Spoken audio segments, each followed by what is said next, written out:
Hello बच्चों, मेरा नाम पीयूष जायसवाल है और मैं आपको मैकेनिक्स पढ़ाऊंगा। ये डेमो क्लास है। तो इस डेमो क्लास में मैंने वो चीज़ कवर कर रखी है, कवर करने की कोशिश करूंगा जो चीज़ लोगों को टफ लगती है। एक मैकेनिक्स में एक शब्द आता है कॉमन कैटेनरी। हम लोग आज उसी पर चर्चा करेंगे।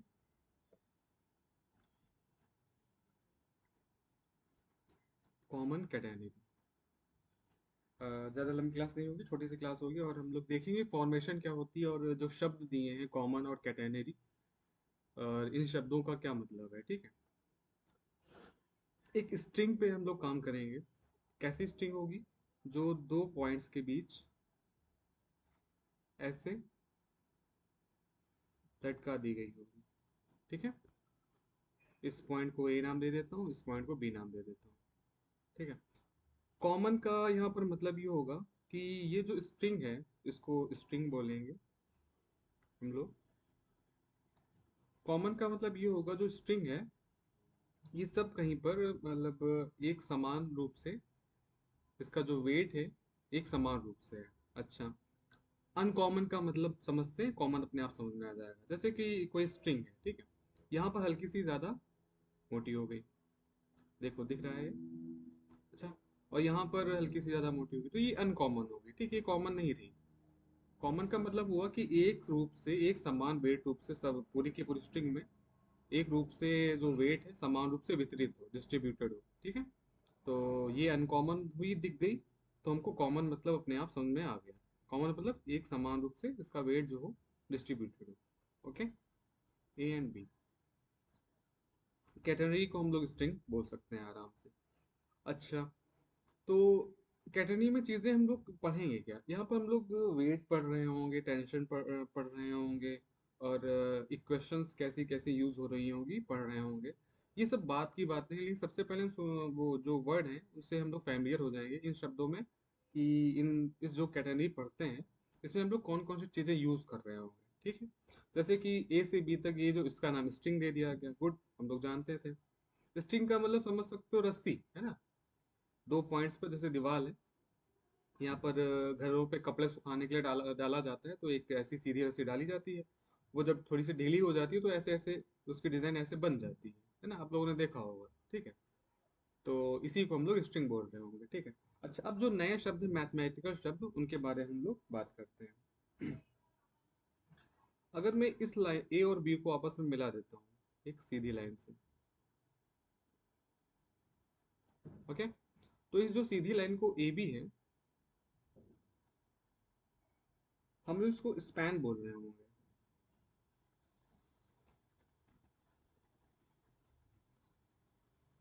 स्पैन। ओके। जो स्ट्रिंग होगा उसका सबसे लोएस्ट पॉइंट भी होगा, मान लेते हैं ये लोएस्ट पॉइंट है। ठीक है। इस लोएस्ट पॉइंट को और यहाँ से सीधे मिला दिया जाए। ठीक है।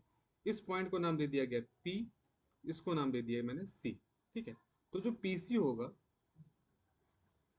उसको हम लोग सैग बोल रहे होंगे। ठीक, सिर्फ और सिर्फ नाम है। ठीक है। जिन्होंने कॉमन कैटेगरी के बारे में खोजबीन करी, उसने उन्होंने ये नाम दे दिए। हम लोगों ने करी होती तो हो सकता है हम लोग स्पैम की जगह राम लिखते थे और सैग की जगह शाम लिखते थे। ठीक है। इसमें कोई इशू नहीं है, नेमिंग है, नोटेशन है, हम लोग फैमिलियर एक बार हो जाएंगे, फिर आगे चीजें बढ़ने लगेंगे। हम लोग जब स्पैन बोलेंगे तो हम लोगों को समझ में आएगा कि ए बी क्या हो, ए बी के बारे में बात हो रही है। जब हम लोग सी सैग बोलेंगे तो हम लोग को पता चल जाएगा कि पीसी के बारे में बात हो रही है। इसमें कोई ज्यादा बहुत इशू नहीं है। थोड़ा सा नाम हमको क्लियर हो गया। अच्छा। अब हम लगाते हैं टेंशन। ठीक है। इस सबसे लोएस्ट वाले पॉइंट पर एक टेंशन लगा दी गई, लगा दी गई का होती ही है, और इसका नाम दे दिया मैंने टी नॉट। ठीक है। टेंशन के बारे में थोड़ा सा मैं ले लेता हूँ जानकारी, दे देता हूँ। टेंशन जैसे कि कोई वाटर है, ठीक है, इसमें वाटर फिल है। ठीक है। तो जब आप इस पर हाथ, अपनी हथेली रखते होगे तो एक फोर्स महसूस होता होगा, है ना, हल्का सा। जब इस पे अगर आप हाथ रखोगे पूरी हथेली यहाँ पर, तो एक हल्का सा फोर्स महसूस होता होगा। ठीक है, दिखता नहीं है। ठीक है। तो जो टेंशन होती, एक तो पैरेलल होती है, मतलब कि किसी भी चीज के पैरेलल है टेंशन। ठीक है। और एक होती है परपेंडिकुलर। ठीक है। तो और लगती कहाँ पर है, सरफेस पर लगती है, ठीक है। सरफेस पर टेंशन लग रही होगी, ठीक है। अच्छा, तो यहाँ पर भी ये मान लेते हैं सरफेस है। ये जो स्ट्रिंग है सबसे लोवेस्ट पॉइंट जहाँ पी है वहाँ पर एक सरफेस है। और जो टी नॉट है उसकी डायरेक्शन ये है। अच्छा, डायरेक्शन इसलिए इधर टी नॉट इधर है क्योंकि हम लोग जो चीज़ें कर रहे होंगे इधर वाले पार्ट पे कर रहे होंगे। अभी हम लोग इधर वाले पार्ट पर करने लगेंगे तो हम डायरेक्शन को बदल देंगे, ठीक है। ओके, तो ये एक टेंशन होगी टी नॉट, ठीक है। अच्छा, अब हम क्या करेंगे, स्ट्रिंग का एक छोटा सा टुकड़ा लेंगे, ठीक है। टुकड़े को कहाँ से जजमेंट होगा, एक यहाँ से पॉइंट और एक यहाँ का पॉइंट, ठीक है। एक ये छोटी सी आर्क होगी, ठीक है। इस आर्क का नाम मैं दे देता हूँ यहाँ पर डी दे देता हूँ, ठीक है। तो आर्क हमारी क्या होगी, पी डी, नाम, ठीक, सिर्फ और सिर्फ नाम। अच्छा, अब लेंथ की बात करते हैं, तो मान लेते हैं लेंथ ऑफ आर्क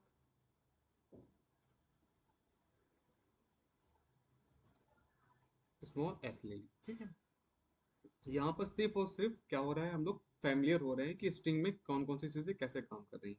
अच्छा, और एक शब्द आएगा, उसको नाम दे देते हैं कि mass weight per unit area, weight per unit length, weight पर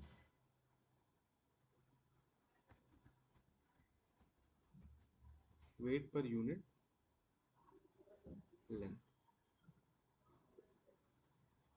इसको ओमेगा से लिख देता हूँ मैं, ठीक है। वेट पर यूनिट लेंथ का मतलब ये हुआ कि हर एक यूनिट पर, एक यूनिट पर कितनी उसकी वेट है। मान लिया ए से बी की जो स्ट्रिंग है उसकी जो लंबाई है, मान लेते हैं ए से बी की, मैं हल्का सा दिखा रहा हूँ। ए बी की लंबाई मान लिया 10 है, और ए बी का जो वेट है, लेंथ, ए बी का जो वेट है वो मान लिया 5 है, ठीक है। तो यूनिट लेंथ पर वेट कितना हो जाएगा, टोटल वेट 5 है और टोटल लेंथ 10 है, तो 5/10 यानी कि 0.5, ठीक है। यानी कि हर एक यूनिट एरिया, यूनिट लेंथ पर उसकी जो वेट है वो 0.5 है, ठीक है। तो ये जो W लिखा हुआ है, ओमेगा लिखा हुआ है, ये 0.5 है। यानी कि हमको पता है कि एक यूनिट लेंथ पर इसका जो वेट है स्ट्रिंग का वो W है। ओके, एक सेकेंड,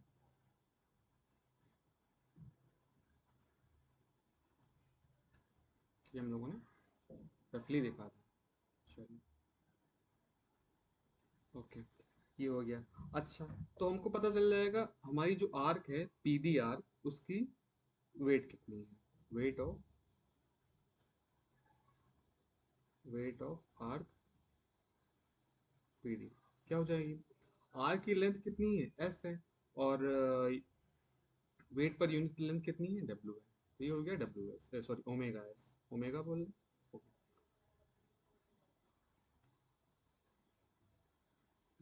तो एस डॉट डब्ल्यू, ये आपका क्या हो गया, हमारी आर्क जो पीडी थी उसका क्या हो गया, वेट हो गया। अच्छा, अब इसी आर्क पर हम लोगों को काम करना है, ठीक है। हमको, हम लोगों ने बचपन में पढ़ रखा है कि central of centre of gravity किसे कहते हैं, ठीक है। मतलब कि एक पूरी बॉडी है हमारी, सेंटर ऑफ मास जिसे कहते हैं, पूरी बॉडी है। तो उसका जो मास होता है, इसको मान लिया इसका मास m है, ठीक है। तो इस मास को हम लोग पॉइंट मास भी कंसीडर कर सकते हैं, ठीक है। मान लिया ये देखो हल्का सा टेढ़ा रखा हुआ है, तो इसका जो मास, सेंटर ऑफ मास होगा वो यहाँ पर हो जाएगा। यानी कि इस पॉइंट पर हम लोग पूरा का पूरा मास को कंसीडर कर सकते हैं। कैसे, जैसे मान लिया कि हमारे पास कोई रुई का बंडल है, ठीक है। इतना बड़ा रुई का बंडल है, ठीक है। और इसको मान लिया 10 kg का है, ठीक है। तो हम लोगों को एक मान लिया एक ऐसे नोक है, ठीक है, ऐसी, ठीक है। तो इस वाले जो गट्ठर है इसको यहाँ पर सेट करना है, ठीक है। तो अगर मैं ऐसे लिखूंगा तो ये इधर झुका ज्यादा है और ये इधर गिर जाएगा, ठीक है। अगर मैं इसी गट्ठर को मैं ऐसे रखता हूँ तभी ये इधर गिर जाएगा, ठीक, क्योंकि इसका सेंटर ऑफ मास कहीं और है, हम लोग जहाँ रख रहे हैं वहां पर नहीं है। अगर मैं इसी गट्ठर को, इसके सेंटर ऑफ मास को देखते हुए, जो कि हमको लगता है क्योंकि ये चौकोर है और हम लोगों ने बहुत बार देखा है, बराबर इधर और उधर ही उतना बराबर रख देता हूँ तो ये टिक जाएगा। कई चांसेस है कि टिक जाए, ठीक है, कई चांसेस है कि ना टिके, ठीक है। तो इस प्रकार हमको दिमाग में आएगा कि जो सेंटर ऑफ मास होता है कि कहीं कहीं ना कहीं होता है एक पॉइंट, ठीक है। कई बार होता है कि जैसे कि यहाँ पर वेट ज़्यादा हो, ऐसा गट्ठर हो, तो हमको क्या होगा, सेंटर ऑफ मास हमारा हल्का यहाँ बढ़ जाएगा, ठीक है। तो ये सिर्फ और सिर्फ दिखाने के लिए था, और यहाँ पर बहुत अलग तरीके से यूज हो रहा होगा, लेकिन ये समझ में आ गया होगा कि ये सेंटर ऑफ मास का कॉन्सेप्ट क्या है। सेंटर ऑफ मास मतलब पूरी बॉडी में, पूरी बॉडी के मास को किसी एक पॉइंट पर कंसीडर करने के लिए हमको सेंटर ऑफ मास की जरूरत पड़ती है। अच्छा, पीटी है, तो यहाँ पर क्या कहते हैं, ग्रेविटेशनल फोर्स लग रहा होगा, वो भी नीचे की तरफ लग रहा होगा, ठीक है। तो मान लेता हूँ कि जो पीडी है, इसका जो सेंटर ऑफ ग्रेविटी है वो यहाँ पर कहीं है, ठीक है। ये देखा पॉइंट, दूसरे कलर से यूज कर लेते हैं। वो जो सेंटर ऑफ ग्रेविटी है वो यहाँ पर कहीं है, ठीक है। और वो नीचे की ओर लग ही रहा होगा, ठीक है। फिगर मैं दूसरा बनाऊंगा भी थोड़ा बहुत, और इसका नाम दे देता हूँ मैं जी, ठीक है। अब इस अब इस पी को मैं थोड़ा सा पीछे बढ़ाता हूँ, ठीक है। और इस पॉइंट पर, जैसे कि मैंने बताया कि जो सरफेस होता है उस पर टेंशन लगती है, ठीक है। टेंशन यहाँ लगेगी, इसकी एकदम टेंजेंट होगी, ठीक है, ये ठीक है। तो यहाँ पर लगेगी ऐसे, ठीक। अगर यहाँ पर लग रही है तो ऐसे होगी, यहाँ पर लग रही है तो ऐसे होगी, ठीक। तो डी पॉइंट पर भी एक टेंशन काम कर रहा होगा, ठीक है। और वो जो होगा वो ऐसे होगा,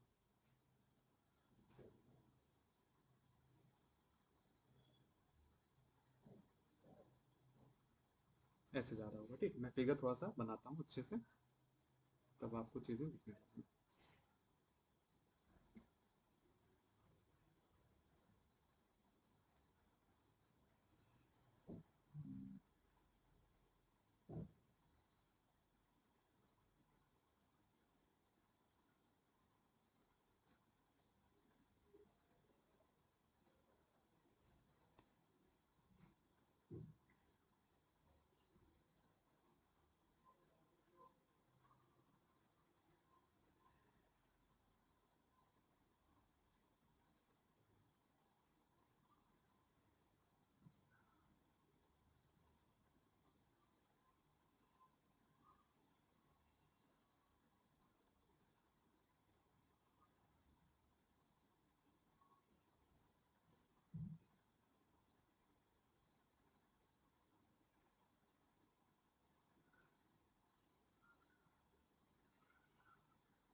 कुछ ज्यादा ही कर बोले, तो भी देखते हैं।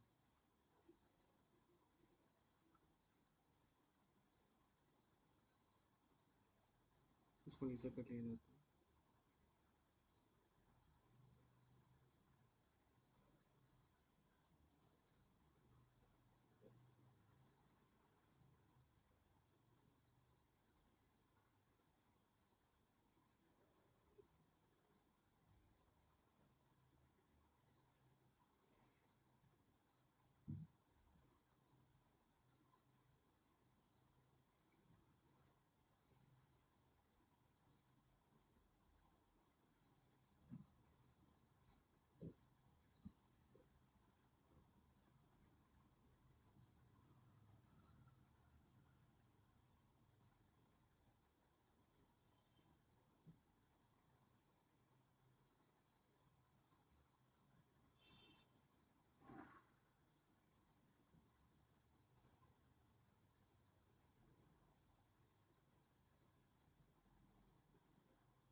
चलो उस पर नाम देते हैं, फिर काम करते हैं।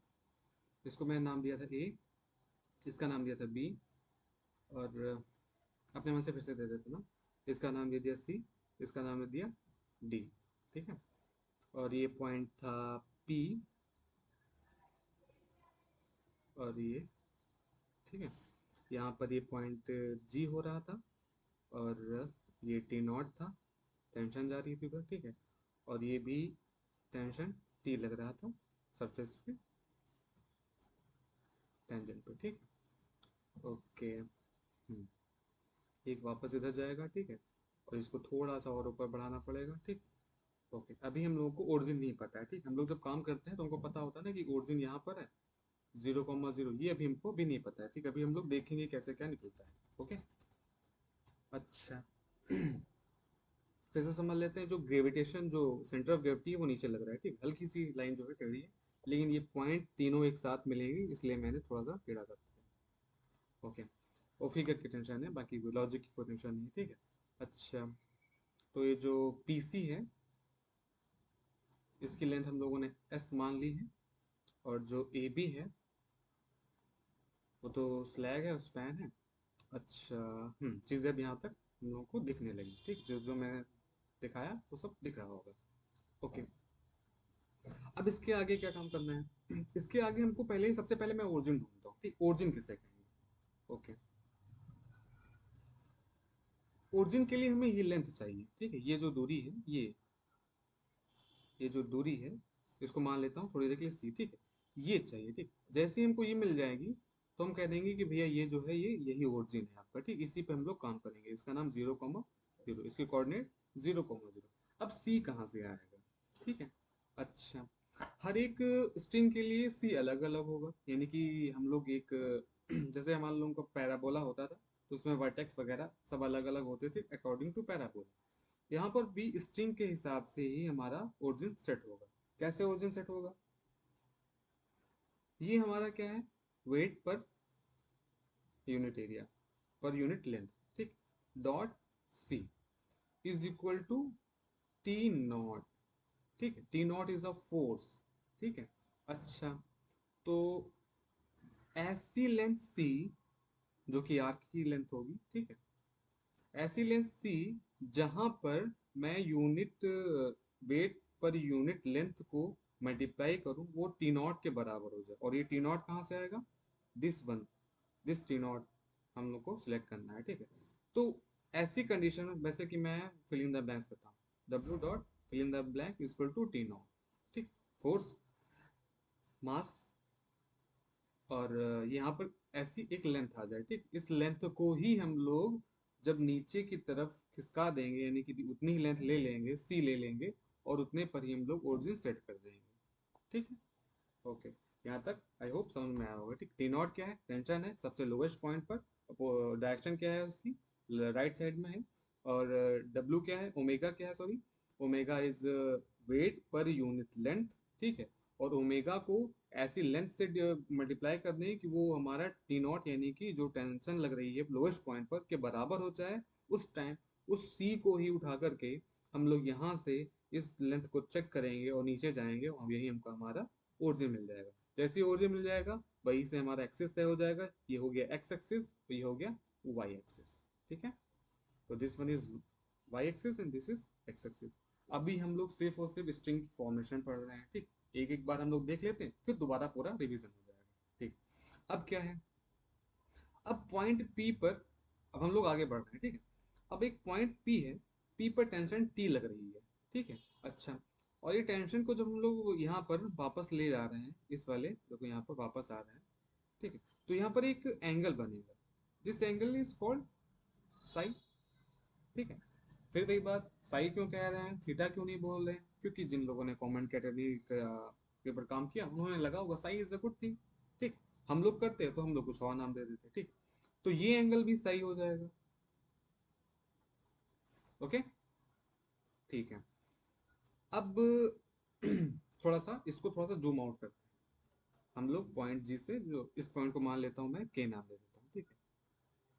ओके, तो के पॉइंट को हम लोग थोड़ा सा जूम आउट करेंगे और हम लोग चीजें देखेंगे कैसे क्या हो रही है।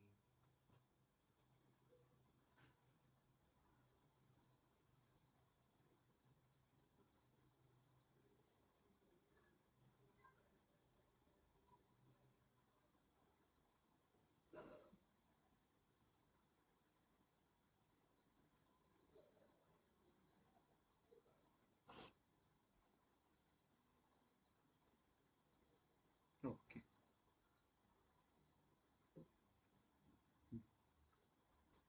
तो ये पॉइंट असल में के पॉइंट है ऊपर वाले फिगर का, ठीक। और ये क्या है आपका टेंशन टी है जो पॉइंट पी पर लग रही है, और ये क्या है टी नॉट है जो लोएस्ट पॉइंट पर लग रहा है, ठीक। अब ये एक फोर्स यहाँ पर है, ठीक है। फोर्स, इस फोर्स को मैं बताता हूँ क्या हो जाएगा। ये हो जाएगा ओमेगा इंटू एस, ठीक है। ये सेंटर ऑफ ग्रेविटी, ग्रेविटी का फोर्स लग जाएगा, ठीक है।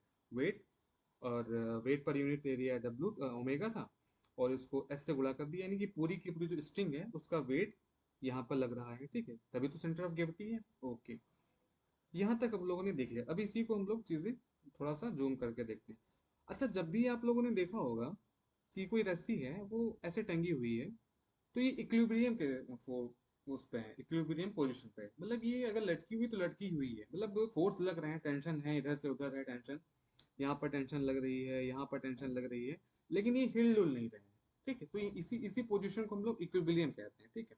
जैसे कि एक ये डिब्बा हुआ है, ठीक है।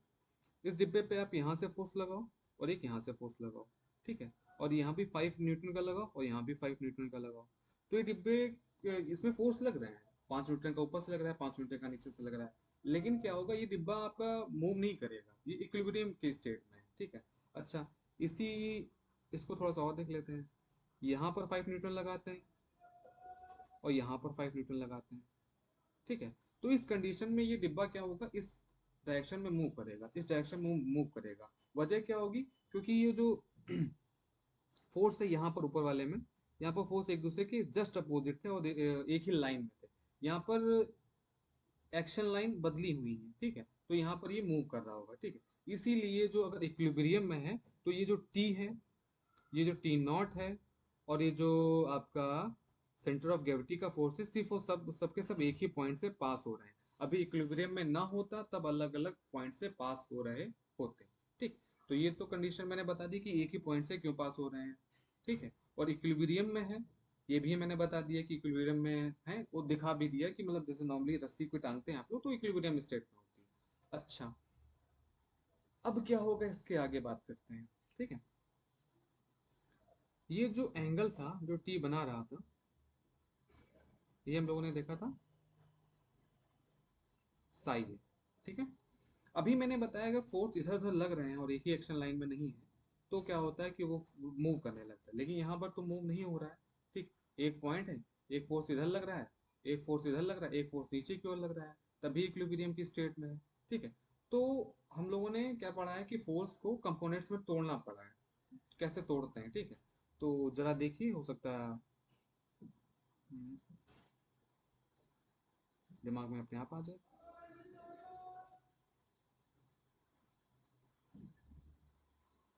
तो तो एक कंपोनेंट ये टूटेगा, तो ये कौन से कंपोनेंट में टूटेगा ये हो जाएगा टी कॉस साइन, साइन मतलब थीटा होता है, ठीक है, यहाँ पर साई है थीटा, और ये हो जाएगा आपका टी साइन साइन, ठीक है। अच्छा, इक्विलिब्रियम की स्टेट में है तो इसका मतलब ये होगा ये मूव नहीं कर रहा है, यानी जो टी नॉट है वो टी कॉस साई के इक्वल है, और जो आपका ओमेगा एस है वो आपका टी साइन साई के इक्वल है, ठीक है। यहाँ तक हम लोग पहुंच गए, ठीक है। अच्छा, यहाँ से अभी एक क्वेश्चन निकल के आई, वहीं पर द एंड होगा, मैं दोबारा रिवाइज करूंगा चीजें, ठीक। ओके, इसको क्वेश्चन फर्स्ट मान लेते हैं, इसको क्वेश्चन सेकंड मान लेते हैं, और फर्स्ट को सेकंड से डिवाइड कर देते हैं, फर्स्ट बाई सेकंड। तो इधर हो जाएगा आपका T naught by omega S equal to T cos psi upon T sine psi, ठीक है। हालांकि मुझे सेकंड को पहले लिखना चाहिए था तो थोड़ा सा अच्छा बन जाता, लेकिन यहाँ पे मैं उल्टा कर लेता हूँ, कोई इशू नहीं होगा, ठीक है। यहाँ से टी टी तो कट जाएगा, और यहाँ से मैं इक्वेशन को पूरी पूरी क्वेश्चन पलट लेता हूँ। Omega S by T naught equal to sine psi by cos psi, sine psi by cos psi tan psi हो जाएगा। अच्छा, टी नॉट को हम लोग अब याद करते हैं। टी नॉट असल में क्या था, एक टेंशन थी जो स्ट्रिंग के सबसे लोएस्ट पॉइंट पर इस साइड में लग रही थी, इसका नाम टी नॉट दे रहे थे। और जो सी था इसी से रिलेट होकर आया था। सी मतलब हम लोग ओरिजिन ढूंढने जा रहे थे, तो सी कैसे आया था, ऐसे आया था कि T naught equal to omega into length C. ठीक है, तो टी नॉट की वैल्यू ओमेगा सी हम लोग लिख सकते हैं। तो omega S by omega C equal to यहाँ पर टेन साई हो गया, ओमेगा ओमेगा कट गया, तो S equal to C tan psi. This is a equation called intrinsic equation of common category.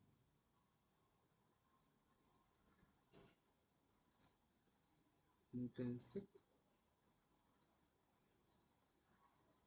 Equation of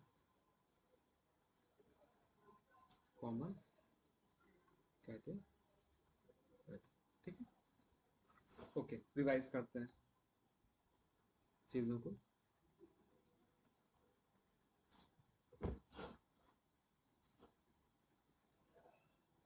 common category, common का मतलब हम लोग जानते हैं, कॉमन का मतलब ये होता है कि जो इसका वेट है सब कहीं इक्वली डिस्ट्रीब्यूटेड है। ठीक है, किसका वेट, स्ट्रिंग का वेट, ये स्ट्रिंग है।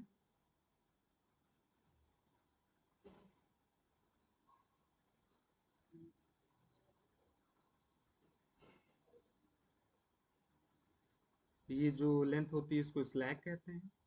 अरे अरे अरे, तो अपने आप बन गया। हम्म, ये जो लेंथ होती है इसको हम लोग स्लैग कहते हैं। लोवेस्ट पॉइंट पर मिला देते हैं, स्लैग नहीं, इसको सैग कहते हैं, उल्टा हो गया। इसको स्पैन कहते हैं, इसको सैग कहते हैं।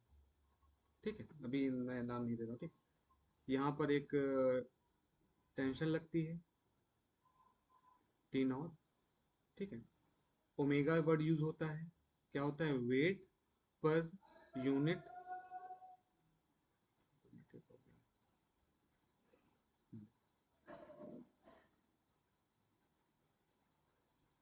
ओमेगा होता है वेट पर यूनिट लेंथ।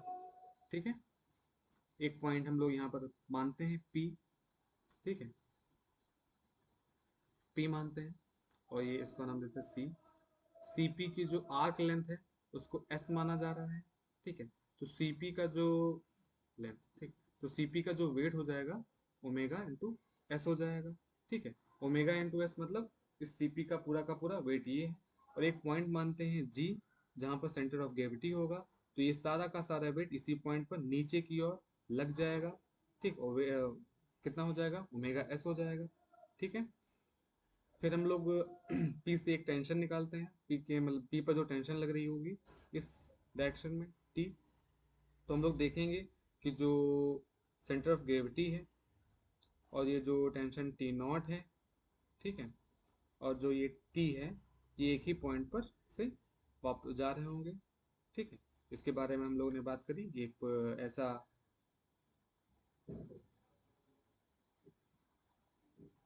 एक ऐसा फॉर्मेशन बन रहा होगा फोर्सेस का, ये भी फोर्स है ओमेगा एस, ये भी फोर्स है टी नॉट, ये भी फोर्स है टी, इक्विलिब्रियम में है, यानी कि हिल नहीं रहे हैं, हम लोग को दिखता भी है। तो इसके लिए हमने क्या टी के कंपोनेंट्स तोड़े, टी कॉस थीटा और T sine theta. T not को मैंने इस वाले फोर्स के इक्वल किया, ओमेगा एस को मैंने ऊपर लगने वाले फोर्स के इक्वल किया। हमको एक इक्वेशन मिल गई जिसका नाम हम लोग दे रहे हैं intrinsic equation of common category. ठीक है, ये सिर्फ और सिर्फ आपका क्या था, कॉमन कैटेगरी से थोड़ा सा वाकिफ हो रहे थे, ना कोई थ्योरम थी ना कोई सोल्यूशन था, कुछ भी नहीं था, सिर्फ और सिर्फ कॉमन कैटेगरी को देख रहे थे हम लोग। ठीक है, कि देखने पे कि हम लोग को समझ में आया कि ऐसी ऐसी चीजें होती हैं, नाम क्या है, span, sag, centre of gravity, tension कहाँ कहाँ लगेगी, पॉइंट कौन कौन सा लेंगे, थीटा, और जो आपका थीटा लेते हैं वो साई लेते हैं, इन सब चीज़ों से हम लोग वाकिफ हुए हैं आज। ठीक है, और आपकी अगली क्लास में मैं कोशिश करता हूँ कि चीज़ें और आगे बढ़े। ठीक है, कुछ समझ नहीं आया होगा तो पूछ सकते हैं आप लोग। और वैसे तो ये डेमो क्लास है तो लाइव है नहीं, तो लाइव क्लासेस में आप लोग सीधे जाके बीच बीच में क्वेश्चन पूछ सकते हैं। चलिए फिर क्लास अपनी